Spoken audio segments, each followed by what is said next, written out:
रहा है, जयंती मनाई जा रही है, सर क्या कहना चाहेंगे? आज आप यहाँ पर आए, क्या कहेंगे? अटल जी के व्यक्तित्व को कभी भुलाया नहीं जा सकता, क्योंकि उनका जीवन का लक्ष्य ही था देश प्रथम। और इसमें जब देश प्रथम ये लक्ष्य है उनका, तो उनका जीवन देश के समर्पित होना स्वाभाविक था और उन्हीं उन्होंने जीवन भर करके दिखाया। उनके कार्यकाल में उन्होंने जो काम किए, उस काम का मूल्यांकन जब हम करेंगे तो ध्यान में आएगा कि वो जितना कर सकते थे एक मिलीजुली सरकार होते हुए भी, वो करने के बाद उन्होंने यही एक गाइडलाइन दी थी कि जब पूरी सरकार अपने विचारों की होगी उस समय जो जो करना है उसका केवल सूत्रपात मैंने किया है, अभी और आगे हम सबको मिलकर करना है। तो उनके इसी आचरण या संदेश के कारण आज भारतीय जनता पार्टी इस देश को मार्गदर्शन करके सही रास्ते पर ले जा रही है। बांग्लादेश हिंदुओं पे अत्याचार होना, उस पर क्या कहेंगे? ये बड़ी दुखद घटना है, दुखद बात है, और इसलिए सरकार को कड़ाई के साथ पर कोई कदम उठाना चाहिए, ये जरूर कहा जाएगा। और सभी अच्छा भी यही है कि सरकार को इस मामले में थोड़ी कड़ाई बरतनी होगी। अपनी रणनीति के तौर पर उनको जब ये कड़ाई बरतने की आवश्यकता होगी तो वो बरतेगी ही, ऐसा विश्वास नहीं है। तो वरिष्ठ विचारक भाला जी ने कहा कि साफ तौर से हिंदुओं पर अत्याचार बंद होने चाहिए और श्रद्धेय अटल बिहारी वाजपेयी जी का जो जन्मोत्सव है वो ऐसे ही मनाया जाएगा और उनकी तमाम जो बातें हैं और उनकी सोच को आगे बढ़ाने का काम किया जाएगा। ऐसी खबरों को देखने के लिए बने रहिए अनराई भारत के साथ। मैं अक्षांश चतुर्वेदी, दिल्ली। तो हम लोग हैं इस समय constitution club of India Delhi में और हमारे साथ हैं केपी सिंह जी जो सीनियर एडवोकेट हैं। सर, लगातार आप तमाम मामलों को लेकर के अपना स्टैंड रखते हैं, क्या कहना चाहिए आज श्रद्धेय अटल बिहारी वाजपेयी जी का? हाँ, अटल बिहारी वाजपेयी जी का 100वां जन्मदिन है। देश का कृतित्व, उनका व्यक्तित्व, देश उनका ऋणी है।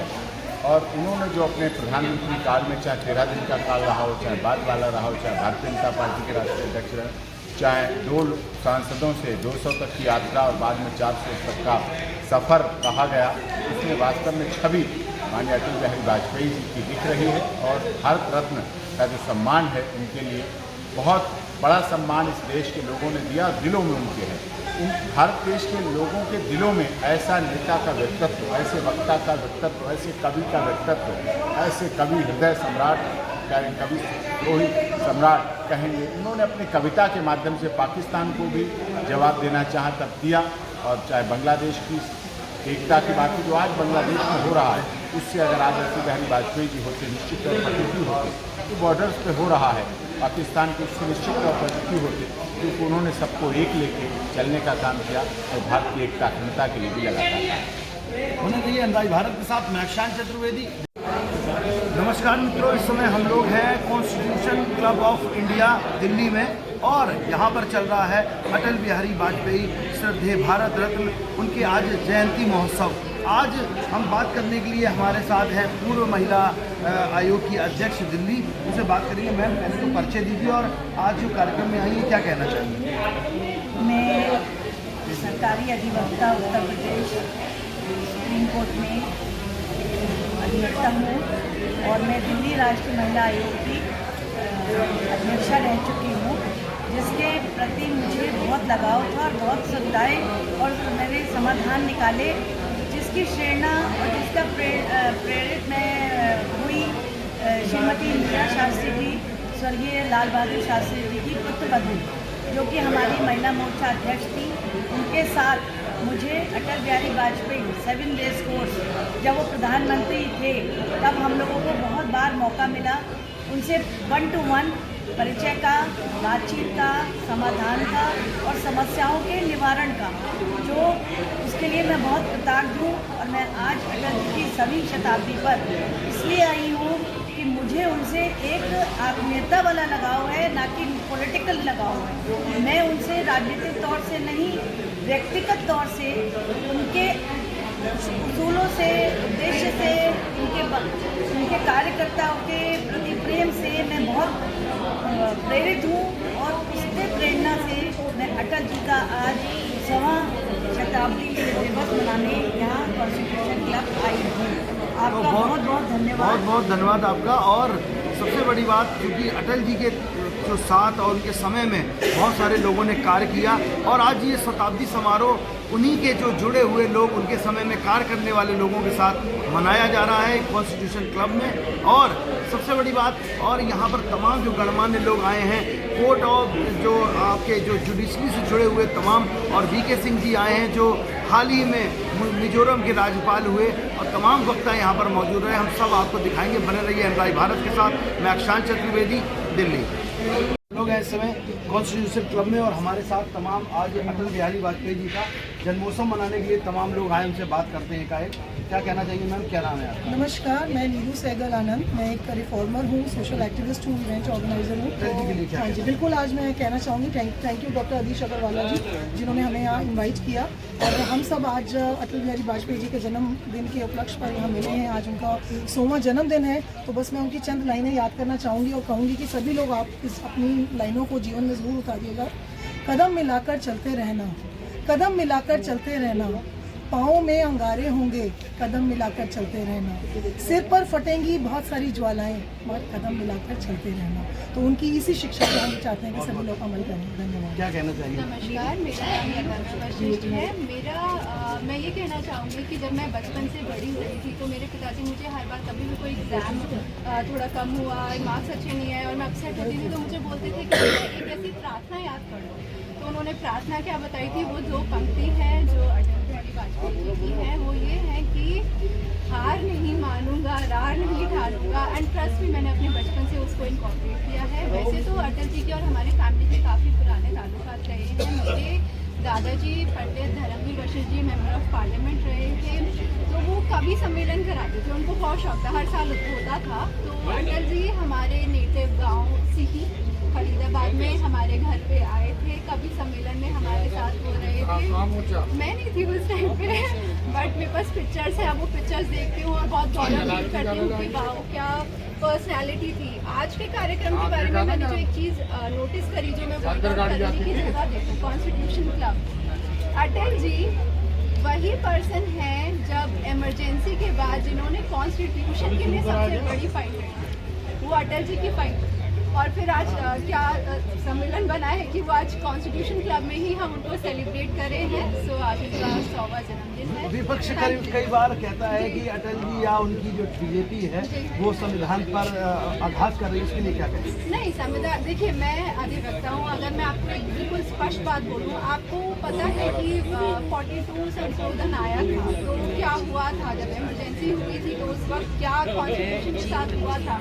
इससे बड़ा क्या उदाहरण मैं आपको दूँ, इस वक्त कहूँ कि बीजेपी क्या कर रही है या क्या नहीं कर रही है, बहुत सहयोग। उस टाइम का जो समय था उससे आज में बहुत बदलाव है। और ट्रस्ट नहीं, वो उस टाइम पे ऑपोजिशन के लीडर हुआ करते थे, उन्होंने सबसे बुलंद आवाज़ उठाई थी कि उस टाइम जो हमारा एक मिनी कॉन्स्टिट्यूशन बना दिया था, जो उसका तत्व था वो छीन लिया गया था, उसके लिए उन्होंने ही सबसे बुलंद आवाज़ उठाई।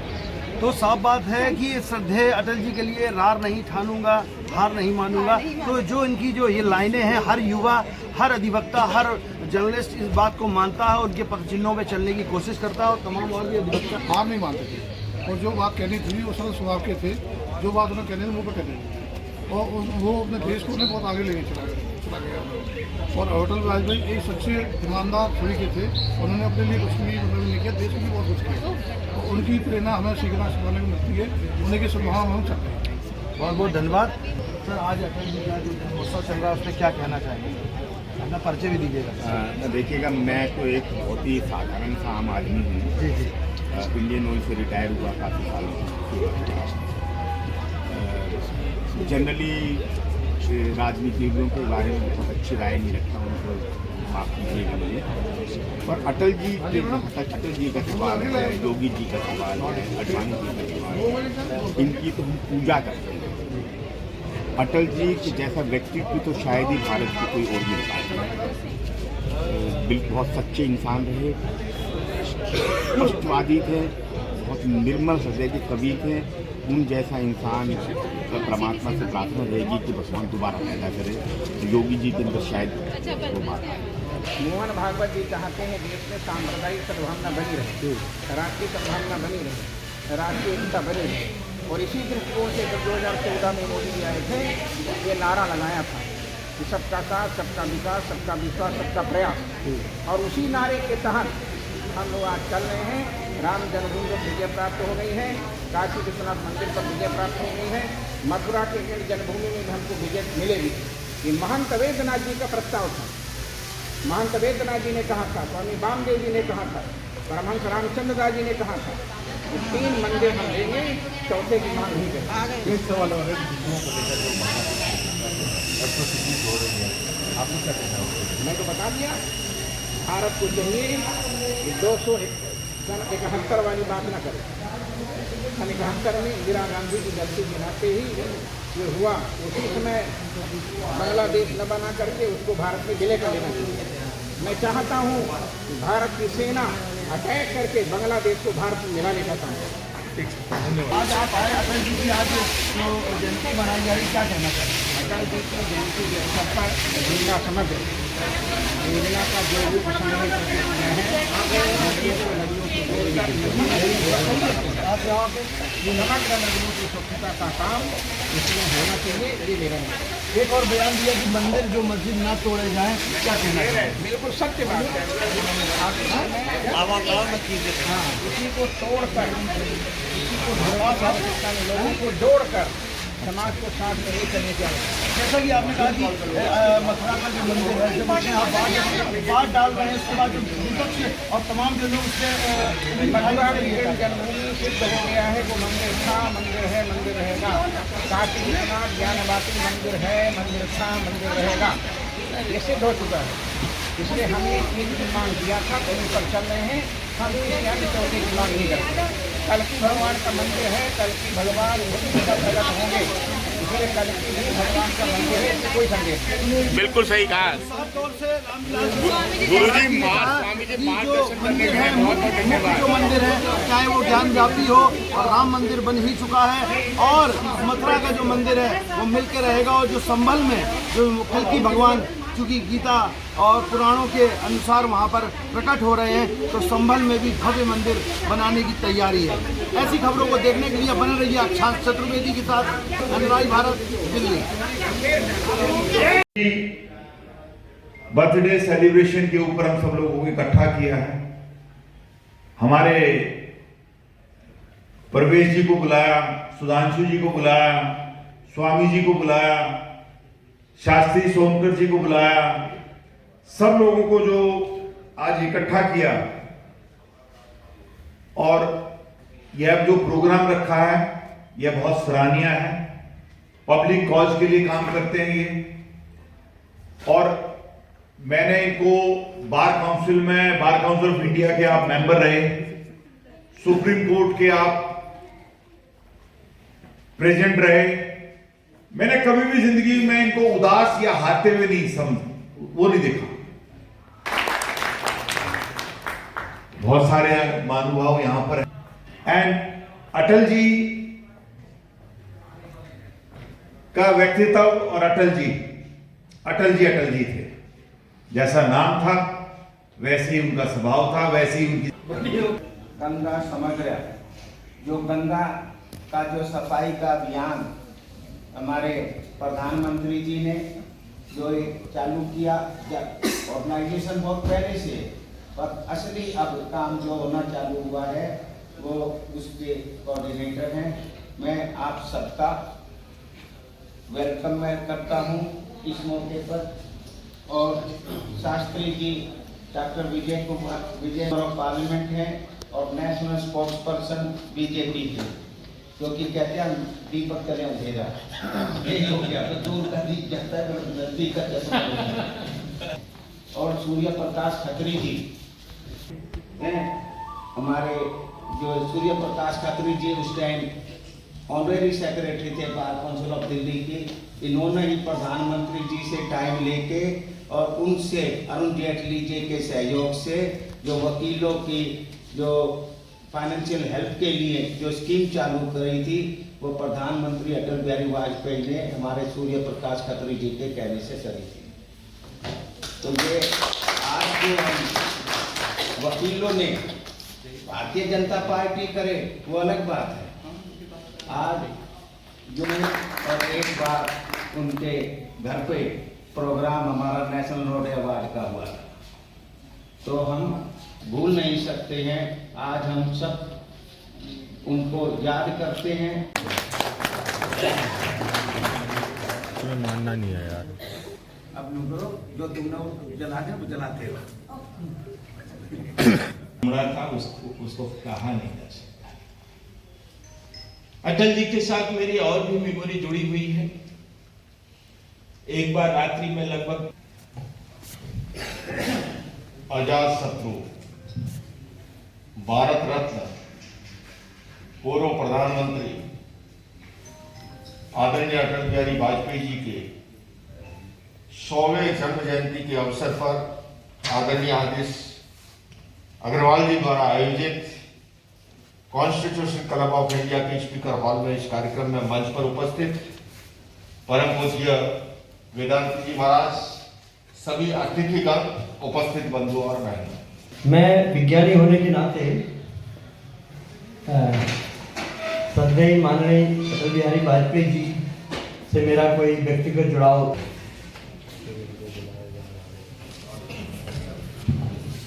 मुझे समय में सांसद रहे। डॉक्टर अधीश चंद्र अग्रवाल जी हमारे बड़े भाई और इंटरनेशनल काउंसिल ऑफ यूएस के चेयरमैन।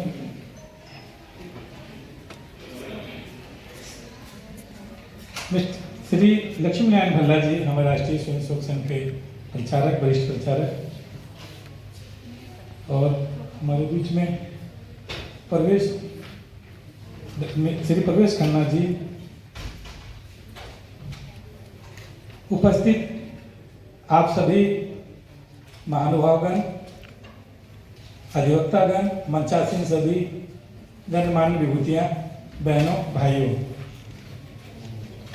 आज श्रद्धेय अटल जी का, भारत रत्न अटल जी का जन्म दिवस है। 100 वर्ष शताब्दी का अवसर है। आज भगवान पार्श्वनाथ जी का भी जयंती का अवसर है। आज कुछ बड़ा त्योहार है। मदन मोहन मालवीय जी का भी आज जयंती का अवसर है। और ये जो मंच आज सजा है, आप सोच रहे हो इसमें क्या आवश्यकता पड़ी कि ऐसे लोग आ गए। आपने देखा होगा कि अटल जी के ही समय के लोग अपनी बातों को आपसे साझा कर रहे थे। कितना विराट व्यक्तित्व था, किसी अन्य सहारे की जरूरत नहीं थी। आखिर कैसे थे हमारे अटल जी, और कितना विराट व्यक्तित्व था। उनका 2 सपने था। आपने देखा अधिवक्ताओं के लिए उन्होंने क्या किया। सभी अधिवक्ताओं ने बताया कि श्रद्धेय अटल जी के समय में अधिवक्ताओं के हितों के लिए कार्य हुए। एक उनका स्वप्न और भी था, नदियों को जोड़ने का स्वप्न था उनका। तो सारी नदियां जुड़ जाए और नदियों में बराबर पानी रहे और ये बाढ़ की समस्या ना हो। ये जमुना जो इतनी प्रदूषित दिख रही है, ये प्रदूषित ना हो। इसका एकमात्र उपाय था नदियों को जोड़ना और उनके जल संसाधन का सदुपयोग करना। जिन नदियों में पानी गर्मी में नहीं रहता है और उन नदियों तक पानी पहुंचना, ये अटल जी की बहुत बड़ी एक स्वप्न था, परियोजना थी।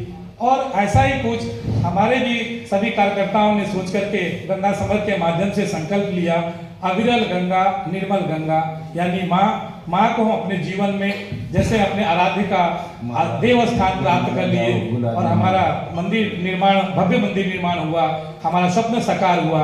और इसके साक्षात प्रमाण डॉक्टर रामविलास वेदांती जी बैठे हैं। इसी तरह से हम आपके बीच में आए हैं इंटरनेशनल काउंसिल ऑफ जूरिस्ट, तमाम अधिवक्ता गणों के सहयोग से और आप सभी के सहयोग से अविरल गंगा निर्मल गंगा, यमुना कैसे साफ हो, इसका सहायक नदियां कैसे साफ हो, जल तीर्थ हमारे जो धरती की प्यास बुझाते हैं, जिनसे वृक्ष फलते हैं, खेतों में हरियाली मिलती है और हमारा ये जो फोटोसिंथेसिस की क्रिया होती है प्रकाश संश्लेषण की, और उससे ऑक्सीजन विमुक्त होता है, सुंदर वातावरण बनता है। हम जल को नहीं बचा पाए, यमुना को नहीं बचा पाए, गंगा को नहीं बचा पाए, नदियों को नहीं बचा पाए, तो दिल्ली की जो पुअर एयर कंडीशन है इसको नहीं सुधार पाएंगे। कृत्रिमता इसका कोई उदाहरण नहीं है। ये कोई भी कृत्रिम आप अवरोध करेंगे, कृत्रिम प्रयोग करेंगे, सब फेल हो जाएगा। आपको प्रकृति के गोद में जाने के लिए इस बीमारी का कारण जानना होगा।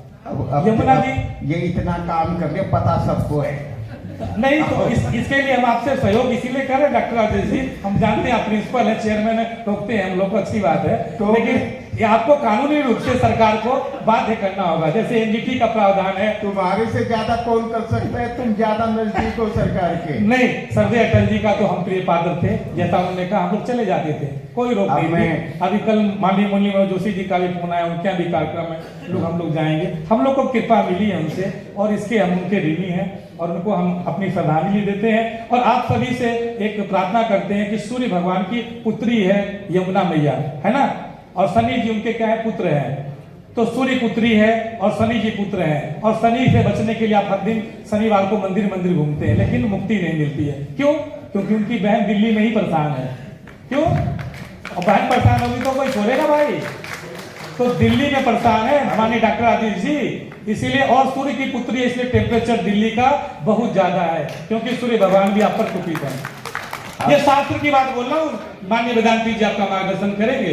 और अभी लोकेश मुनि जी ने कहा कि पृथ्वी सूर्य हमारे ऋषभ देव जी, तीर्थंकर जी और शिव जी में क्या है, तो पृथ्वी की आयु आप बताइए 4.6 अरब वर्ष है, और हमारे पूज्य तीर्थंकर जी 40 से 50 लाख वर्ष पहले ही सिर पाए, और हमारे भोलेनाथ शिव वो सनातन के एक आदि पुरुष हैं, यानी अरबों साल पहले आए। तो स्पष्ट हो गया कि भगवान शिव और हमारे शंकर और तीर्थंकर जी के आने में बहुत गैप है।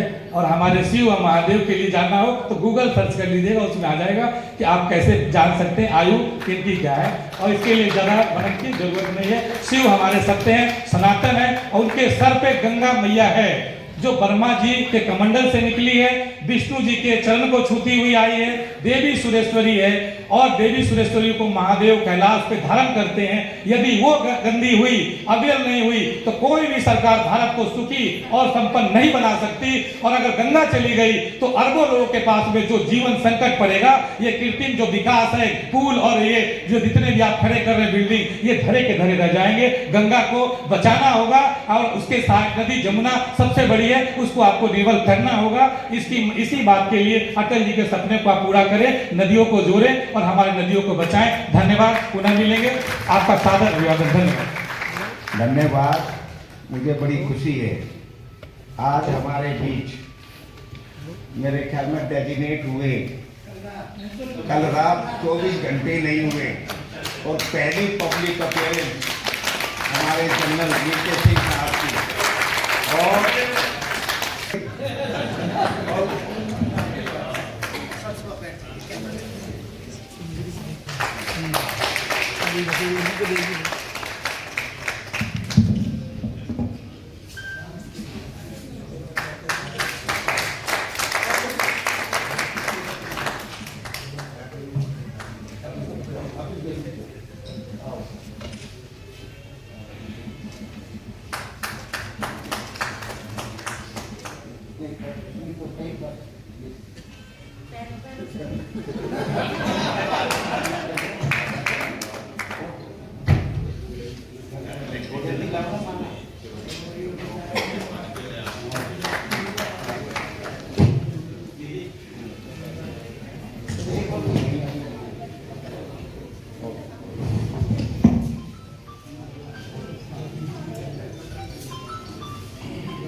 भारत में महिलाएं के नाते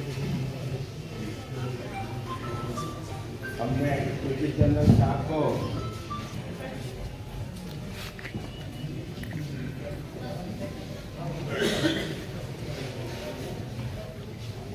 मंच पर, जिन्होंने पूरे इस प्रोग्राम की रूपरेखा रखी और बहुत जोर दिया कि मैं यहाँ पर आऊँ किसी न किसी तरह से निकल कर। आदित्य अग्रवाल जी, संत डॉक्टर रामविलास वेदांती जी, संत राजेंद्र रेग्मी जी, लक्ष्मी नारायण जी, आचार्य सुधांशु मित्तल जी, कुछ लोग ऐसे हैं जो शायद चले गए हैं, प्रवेश खन्ना जी, AP सिंह जी, राजेश जी, यहाँ पर बैठे सभी गणमान्य जो इस वो नेता थे, कवि थे, संगठनकर्ता और संगठन को जोर शोर के साथ चलाने वाले थे, कार्यकर्ताओं के प्रिय थे और दूरदर्शी। अब मैं आपको जो मैंने उनका कार्यकाल देखा, तुम्हारा परिवार कैसा है, यानी एक आत्मीयता के साथ, और इसीलिए लोग बाग जुड़कर काम करते। एक दूसरा उनकी खासियत ये थी, संवाद करने में उनको हिचक नहीं थी। कार्यकर्ता उनको कुछ बोल रहे हैं, सुनते हैं, उसमें हिचक नहीं थी। हाँ, कई बार नाराज जरूर हो जाते थे, कोई उल्टी सीधी बात करता था, लेकिन वो जायज बात थी। पर वैसे उनको नेता के तौर पर अपने कार्यकर्ताओं से, अपने मातहतों से फीडबैक लेने के अंदर कभी कोई हिचकिचाहट नहीं हुई, और शायद इसीलिए वो इतने अच्छे तरीके से चीजों को चलाता है। अगर आप कारगिल के युद्ध को लें, बहुत बाधाएं थी, बहुत दिक्कतें थी, बहुत चीजों के ऊपर शायद पूरा ध्यान नहीं दिया गया था, लेकिन उन्होंने कभी किसी की गलती नहीं दिखाई, अपने पास रखी, उसका हल हुआ। और इसीलिए जब उन्होंने हल लेकर बात करनी शुरू की, तभी जाकर सेनाओं ने पाकिस्तानी सेना को वहां से खदेड़ा और उन ऊंचाइयों पर पहुंचे जहां ना घास उगती है, ना पेड़ उगते हैं, ना पत्थर ही पत्थर हैं, सांस लेने में तकलीफ होती है, लेकिन उसके पीछे एक मोटिवेशन थी, एक प्रेरणा थी, वो देश के प्रधानमंत्री ने। ये उनका बहुत बड़ा व्यक्तित्व था। और अगर उनकी उक्तियां, उनकी कविताएं ले लें तो पता नहीं उसके अंदर से क्या क्या निकल कर आता है। वही थे जिन्होंने कहा कि छोटे मन से कोई बड़ा नहीं होता और टूटे तन से कोई खड़ा नहीं होता, और इसके अंदर बहुत कुछ भरा हुआ है। ये बातें हम सब लोग जब लेकर चलते हैं तो बहुत कुछ सीखने को मिलता है, बहुत कुछ आगे ले जाने को मिलता है। और सेनाओं के तौर पर जो उनका सपोर्ट रहा, चाहे कारगिल था, चाहे उसके बाद ऑपरेशन पराक्रम था, सबके अंदर उनका पूरा का पूरा सपोर्ट था। और उससे पहले भी अगर आप देखें कि जिस तरीके से हमारा न्यूक्लियर प्रोग्राम आगे बढ़ा, टेस्ट जो हमने किया, अमेरिका जैसे देश को भी पता नहीं लगा। तो एक मैं मानकर चलता हूं कि एक लीडर जो होता है वो अच्छा तभी होता है जब वो अपने लक्ष्य को रखे, उसके बाद जो उसको करने वाले हैं उनको इस चीज की आजादी दे, फ्रीडम दे कि वो उस लक्ष्य तक पहुंचने के लिए रास्ता निकाल सके, और उसमें कोई दिक्कत है तो उनकी मदद करें। और वही एक अच्छे लीडर की सिफ्त होती है, क्वालिटी होती है, और वो उनके अंदर थी। और आज भी हम उनको इसीलिए याद करते हैं क्योंकि उन्हीं के कारण मेरे ख्याल से जो जीत भी पार्टी की हो रही है, शायद उन्हीं के दी हुई चीजें थी जो उनको देकर पार्टी आगे चली। मैं अपनी ओर से पूरी श्रद्धा के साथ उनको याद भी करता हूँ, श्रद्धा सुमन उनके सामने रखे हैं। और मुझे तो लगता है कि उनका व्यक्तित्व बहुत सालों तक हम याद करते हैं। ऐसे लोग विरले ही आते हैं, और ऐसे लोग एक अपनी अमिट छाप छोड़ जाते हैं। इसीलिए मैंने आज कहा कि मेरी जो उनके प्रति श्रद्धा है, वो जब मैं फौजी यूनिफॉर्म में था तब की है, जो मैंने बहुत दूर से उनको देखा। और उसके अंदर हम लोग किसी से ऐसे मिलते नहीं, लेकिन चीज़ें दिखाई देती। आज के दिन आप सब लोग इकट्ठे हुए, इसके लिए आप सबको बहुत बहुत मुझे बुलाने के लिए धन्यवाद, और खासकर अधीश जी को और परवेश जी जिन्होंने कहा कि नहीं आप आए तो 10-15 मिनट तो आपको आना ही है, क्योंकि कहीं कुछ और काम था, वहाँ पे जाना था ज़रूरी। मैंने कहा कि मैं थोड़ी देर के लिए आऊँगा। मैं पुनः आप सब लोगों को धन्यवाद देता हूँ, बहुत बहुत धन्यवाद।